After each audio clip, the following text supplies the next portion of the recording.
প্রতিদ্বন্দ্বী কে বিপরীতে দাঁড়াচ্ছে? আপনি অলরেডি বলছেন একটা গুঞ্জন আমরাও শুনছি যে বিজেপির থেকে রুদ্রনীল দাঁড়াতে পারেন, সেদিকে আমরা যদি লোকসভা নির্বাচনে একটু দাঁড়াক না আগে, আমি তো চাই রুদ্রনীল দাঁড়াক, তাপস দাঁড়াক, দিলীপ ঘোষ দাঁড়াক।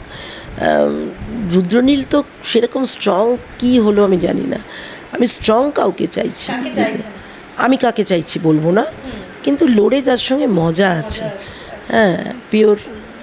আমরা যদি লোকসভা নির্বাচনের ফলাফলের দিকে তাকাই, সেভাবে মানিকতলায় তো খুব একটা ফারাক নয়। সুদীপ বন্দ্যোপাধ্যায় এবং তাপস রায়ের যে ভোটের ব্যবধান মানিকতলা বিধানসভা থেকে 3000 সামথিং, সেখানে 21। ভুল করো না, ওটা লোকসভা প্রার্থী পছন্দ অপছন্দের ব্যাপার আছে। বিধানসভা কমপ্লিটলি ডিফারেন্ট। সাধনবাবু 26, 30, 40,000 ভোটে জিততেন। আর যখন বেলেঘাটা আমাদের তখন রাজাবাজার ছিল, পুরনো বটতলায় রাজাবাজার ছিল, মুসলিম ভোট। মনে রাখো, আমার এখানে মুসলিম ভোট ছাড়া এইটা তৃণমূলের কিন্তু মূল ভোট ব্যাংক মুসলিম ভোট থেকে, যেটা বেলেঘাটায় হয়েছে, যেটা স্বর্ণকমল সাহার ওখানে হয়েছে, বেলগাছিয়া হবে। এখানে একটি মুসলিম নেই। আমার যখন মুসলিম ভোট ছিল রাজাবাজারে, তখন এই ব্যাপারটা 40-এ গিয়ে দাঁড়াতো। এবার দেখি না, উইদাউট আমার সংখ্যালঘু ভাইরা ছাড়া আমাদের এই যে জায়গা, এখানে 31 নম্বর ওয়ার্ড বলে একটা ওয়ার্ড আছে, সেটা তোমাকে সবসময় একটুখানি ডিস্টার্ব করে। ওই প্রতিবারই কীভাবে পায়। তো এবার ওই 10,000টাকে ওরা নামিয়ে তখন 6,000কে দাঁড় করিয়ে দেয়, বা 4,000-এ দাঁড় করিয়ে দেয়। তো সেইটা তো আছেই। তো আমি দেখি এইবার কি হয়, এবারটা বলবে 26-এ কী হবে। এবার সত্যি কথা, আপনি প্রার্থীর কথা বললেন, কোথাও গিয়ে কি তাহলে লোকসভার যে প্রার্থী তাকে, এটা মানে একটাকে ইঙ্গিত দিলেন, তাকে ভোট দেয়নি কিন্তু বিধানসভার প্রার্থীকে মানুষ ভোট দেবে? তাকে না দেয়নি এরকম বলছি না, সেটা বিরাট প্রেক্ষিত। সরকারি গঠন কে আসবে, সেই প্রার্থীর সাধারণ মানুষের সঙ্গে যোগাযোগ কত, পলিসি কী হবে, তখন তারা সেইভাবে ভাবে।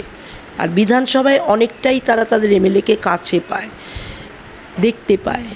আর আমার এখানের এলাকায় মানিকতলা সম্পূর্ণ একটা বিচ্ছিন্ন দ্বীপের মতো, যার সঙ্গে অন্য কোনো এলাকা মেলে না। এখানে কথায় কথায় পায়, মাঝরাতে পায়। এই যে আমার অফিস চালাতে একটা খরচ আছে তো বিরাট, তা আমি অফিসে 4-6 জন আমার টাইপিস্ট, এরা কী করছে? এরা প্রত্যেকে মানুষের কাজ করছে।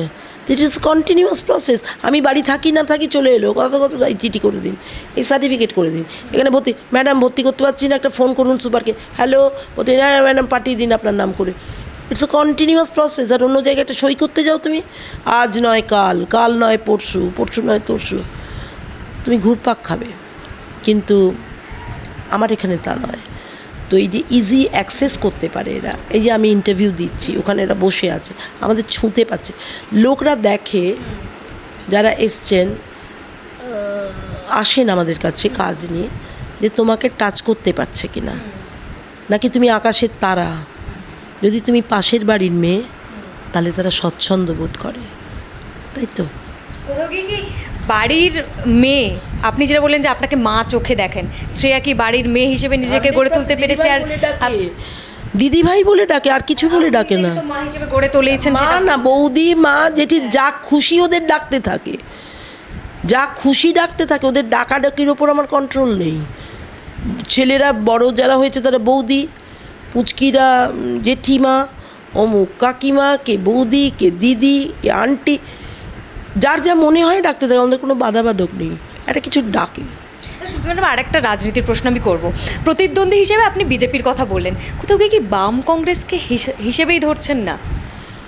না, নিশ্চয়ই হিসেবে ধরবো, কেন হিসেবে ধরবো না? আমরা কংগ্রেসি ঘরানা থেকে আসা।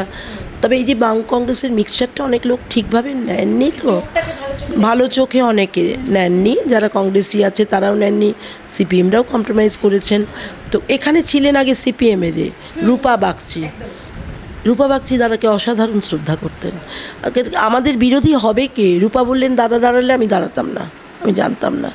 রাজনৈতিক সৌজন্যটা ছিল 100%, এটাই থাকবে। বিজেপিরও যেই দাঁড়াক, যেখানে যে দাঁড়াক, তো তাকে তো আমি বেস্ট অফ লাক দেবই। তার সম্পূর্ণ, সেও নিজেকে সুযোগ পেলে প্রতিষ্ঠিত করে এখানে খুব ভালো করবে। তো সে সুযোগ যখন আসবে তখন আসবে। এখানে আমি কখনোই বলবো না সে হেরে গেছে আমি জিতে গেছি। আমি চেষ্টা করবো, সেও চেষ্টা করবে। কিন্তু আমার পেছনে একটা প্রেক্ষিত আছে, একটা ব্যাকগ্রাউন্ড আছে, এটা আমার সুবিধা। আচ্ছা, আরেকটা বিষয়, মমতা ব্যানার্জির বান্ধবী বলে এটাও আপনি পরিচিত। তো মমতা ব্যানার্জিকে যদি আমি নাম্বার দেওয়ার কথা বলি, কি রাজনীতিবিদ হিসেবে বেশি ভালোভাবে পেয়েছেন নাকি একজন বান্ধবী হিসেবে? পাওয়া পাওয়ির কথা কিছু নেই। আমার মমতা ছিলেন আমাদের দলের সুপ্রিমো, সাধনবাবু তার ক্যাবিনেট মিনিস্টার। দেখুন, বন্ধুত্বের জায়গা আপনার প্রাইভেট লাইফে একরকম, কাজের জায়গাটা কিন্তু আলাদা। আমি সব সময় একটা লাইন মেনটেন করতাম সরু, যেখানে সে দলের সুপ্রিমো, নাহলে শ্রদ্ধা হারিয়ে যায়, নাহলে তার উপর আমার যে অধিকারটা বেশি করে প্রয়োগ করি মনে হয়, যদি আমি আমার নিজস্ব সম্পর্কে চলে যাই। তো সেজন্য প্রফেশনাল সম্পর্কটা আমি মেনটেন করা পছন্দ করি। ঠিক সময় আমাদের দু একটা কথা বিনিময় পুরনো দিনের ঝলকটা উঠে আসে, আদারওয়াইজ নট। হ্যাঁ, আমি যতদিন সাধনবাবু মন্ত্রী ছিলেন, মমতার সঙ্গে আমার বছর দুয়েক দেখা হয়নি। এই এতদিন বাদে নবান্নে দেখা হলো। আর আমার ওখানে হেলিপ্যাডে যখন নামেন তখন ওকে আমি অভ্যর্থনা দিয়েছিলাম, সেখানে হলো। কিন্তু দেখা হলে ও আমাকে সবসময় জিজ্ঞেস করে, ভালো আছিস তো, এরকম আর কি। সেই যে পূর্ব পরিচিতি এতদিনের চেনে, সে থেকে কি একটু বেশি আশ্বাস রয়েছে আপনার প্রতি? মানে এই যে ভরসাটা যে সুপ্তি পাণ্ডে মানিকতলা বিধানসভাটাকে ঠিক ধরে রাখবে, কারণ আমাকে খুব ভালো চেনে, এটা চেনাটা খুব দরকার। চেনে মানে ওই মেয়েটাকে আমি চিনি এরকম নয়, আমি কি দিয়ে গড়া, কি করতে পারি, কি আমার মানসিকতা, আমার কাজ করার ক্ষমতা কতটা, আর আমাকে দিয়ে হবে কতটা, এটা তো চট করে কাউকে বোঝে না। মমতা আমাকে সেটা বোঝেন, একদম বোঝেন, যার জন্য তখন আমার নাম ডিক্লেয়ার করেছেন, কারুকে আর কোনো কথা বলার সুযোগ দেন না। আপনি কনফিডেন্ট মমতা ব্যানার্জির এই বিশ্বাস আপনি রাখতে পারবেন?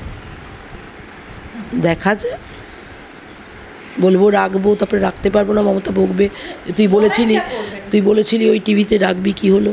আমি বাবা ওর মধ্যে নেই, আগে দেখি লড়াইয়ের ময়দান কীরকম হলো, বিজেপির কে বলিষ্ঠ লোক, এগেনস্ট এলো, আবার বেরিয়ে গেলে মুশকিল। তো সেই জন্য আগে দেখি আমি পাশ করতে পারলাম কি না। মানে বিজেপির বেরিয়ে যাওয়ার চান্স আছে বলছেন?